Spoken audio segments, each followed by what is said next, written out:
Set থেকে ছুঁড়ে ফেলে দেব, সকলের সামনেই মিঠুন পুত্রকে সালমান খান। বলিউডে তার দাপট ঠিক কতটা তা আর আলাদা করে বলার অপেক্ষা রাখে না। ভাইজানের নামে এক শ্রেণীর রীতিমতো কাঁপতে থাকেন। তবে সালমান খান সকলকে বেশ কাছে টেনে নিতেই পছন্দ করেন, যদিও তিনি ভীষণ মুডি। কখনো মেজাজ হারিয়ে কাউকে আক্রমণ করে ফেলেন, কখনো আবার বুকে টেনে বলিউডে কাজ করতে সাহায্য করেন।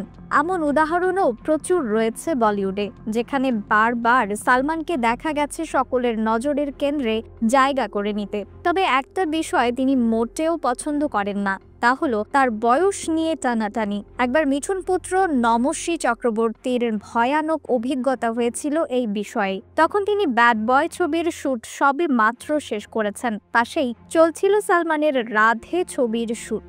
সেদিন তিনি স্থির করেছিলেন তিনি সালমান খানের সঙ্গে দেখা করবেন। পরিকল্পনা অনুযায়ী শুটিং সেটে গিয়ে অভিনেতার পা স্পর্শ করে প্রণামের চেষ্টা করেন মিঠুন পুত্র। কিছু বুঝে ওঠার আগেই রেগে যান সালমান।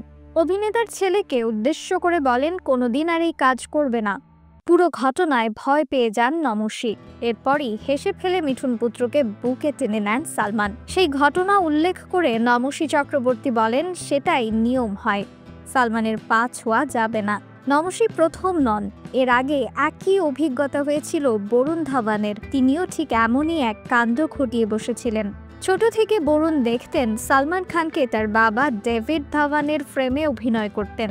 তখন থেকেই সালমানকে ছোট্ট বরুণ আঙ্কেল অর্থাৎ কাকা বলতেন।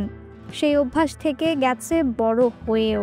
সালমানকে প্রকাশ্যে সালমান আঙ্কেল বলতেই তিনি চড় মারতে এগিয়ে আসেন।